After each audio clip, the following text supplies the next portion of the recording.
दोस्तों हिमगार्ड RO scale में आपका बहुत बहुत स्वागत है। अगर आप हमारे चैनल पर नए तो सब्सक्राइब कीजिए हिमगार्ड आरओ स्केल। आज का हमारा टॉपिक है कि एसवी का क्या फंक्शन होता है आरओ सिस्टम में, एसवी को कब रिपेयर करना है, कब रिप्लेस करना है, इसके बारे में दोस्तों बात होगी। एसवी के एक पार्ट में कॉइल और वायरिंग होती है। दोस्तों इस कॉइल का दूसरा हिस्सा जो नीचे पड़ा हुआ है ये मैकेनिकल ऑपरेटेड पार्ट है जो कॉइल के एक्टिवेशन के अनुसार ऑपरेट होता है। इसके एक तरफ पानी की इनपुट जाती है और दूसरी तरफ आउटपुट बाहर निकलती है। एसवी के ऊपर स्पेशली प्लास्टिक बॉडी पे इनपुट और आउटपुट प्रिंट किया होता है, जिससे पता चल जाता है कि पानी की इनपुट कहाँ देनी है और आउटपुट कहाँ से निकलेगी।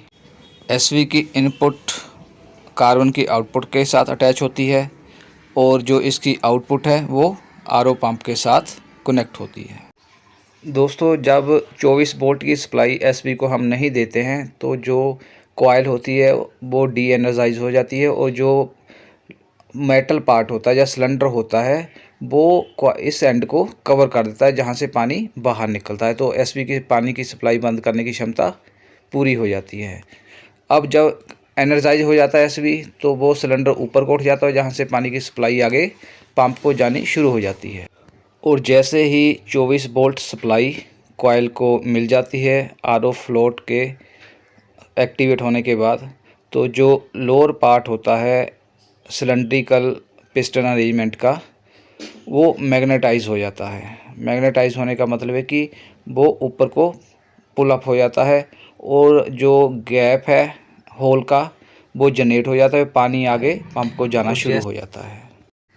दोस्तों जब आरओ टैंक भर जाता है उस वक्त जो वो कनेक्शंस है वो ब्रेक हो जाते हैं और 24 वोल्ट की सप्लाई एसवी को आनी बंद हो जाती है। उस केस में जो ये डीमैग्नेटाइज हो जाता है और जो एसवी है उसका पोर क्लोज़ हो जाता है, उसका शेक ये जो आप वाइट हिस्से में देख रहे हो ये क्लोज़ हो जाता है।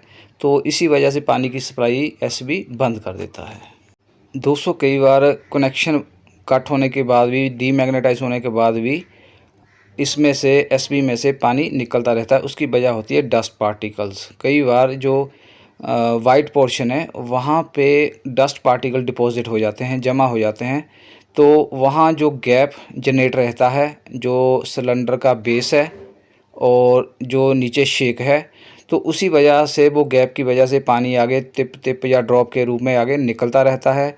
और उसको ठीक करने के लिए सही तरीका यह है कि इसको खोलकर जहाँ डस्ट है उसको अच्छी तरह से साफ़ कर दें और दोबारा फिट कर दें तो ये प्रॉब्लम सॉल्व हो जाएगी। दोस्तों कई बार एसवी ऑन होने के बावजूद भी पानी आगे नहीं जाता है, तो उस केस में मेन रीज़न होता है कि या तो होल बिल्कुल ब्लॉक हो गई है, वहाँ से पानी आगे पास नहीं हो रहा है, या फिर ये मैग्नेटाइज नहीं हो रही कॉइल, मीन्स कॉइल शॉर्ट हो गई है किसी वजह से। तो उस केस में आपने कॉइल चेंज करनी है या रिपेयर करनी है। दोस्तों अब हम आपको डेमो देते हैं कि एसवी काम कैसे करता है।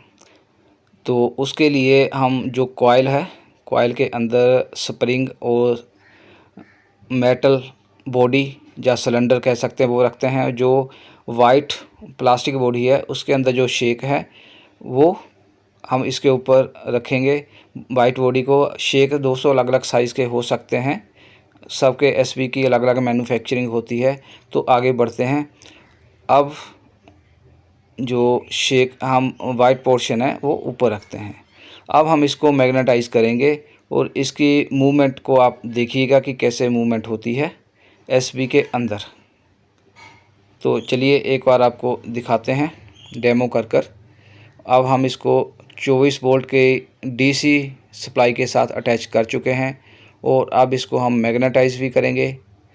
दोस्तों अगर सही तरीके से मैग्नेटाइज हुआ तो ये जंप करेगा, जिससे पता चल जाएगा हमें कि ये काम कर रहा है। अगर जंप नहीं कर रहा है सप्लाई देने के बावजूद भी, फिर इसका मतलब कि इसकी कॉइल जो है वो मैग्नेटाइज नहीं हो रही है।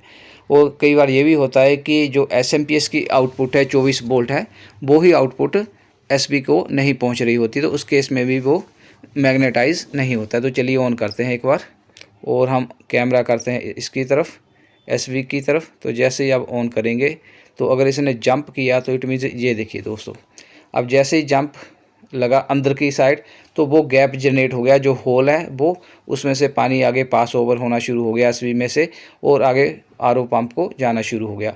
अगर ये जंप अंदरली साइड नहीं लगता तो फिर जो एसवी है उसमें से पानी नहीं जाता। तो इस तरह से एसवी काम करता है।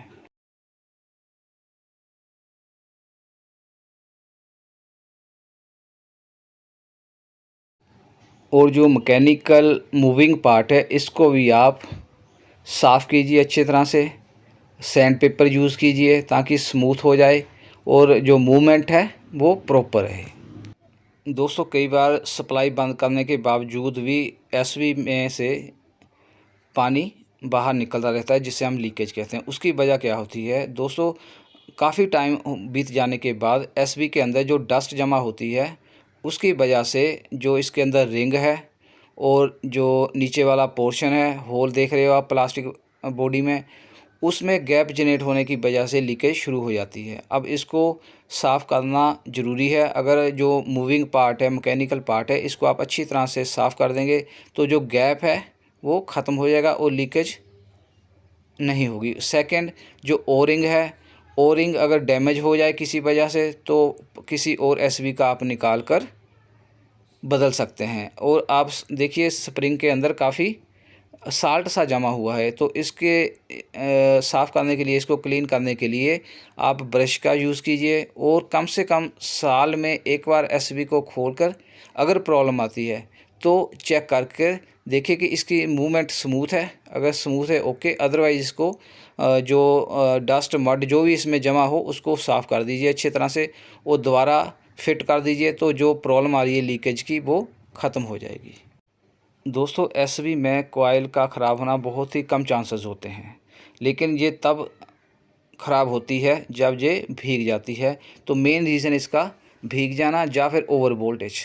अगर सुखाने के बाद भी ये ठीक ना हो तो नया एसवी आप लगा दीजिए, ये ज़्यादा बेस्ट है। अब इसको जैसे ही हम सप्लाई ऑन करते तो ये अंदर चला जाता है और पानी का फ़्लो शुरू हो जाता है। जैसे सप्लाई हम बंद करते हैं तो ये दोबारा अपनी असली पोजीशन में आ जाता है और गैप को बंद कर देता है। एक बार आप देखिए दोस्तों किस तरह काम करता है। एसवी बहुत सारा एक्सप्लेन कर दिया है, कब आपने चेंज करना है और कब आपने रिपेयर करना है वो भी बता दिया। अगर दोस्तों आप हमारे चैनल पर नए हैं तो सब्सक्राइब कीजिए हिमगार्ड आरओ स्केल और नोटिफिकेशन बेल ज़रूर प्रेस करें।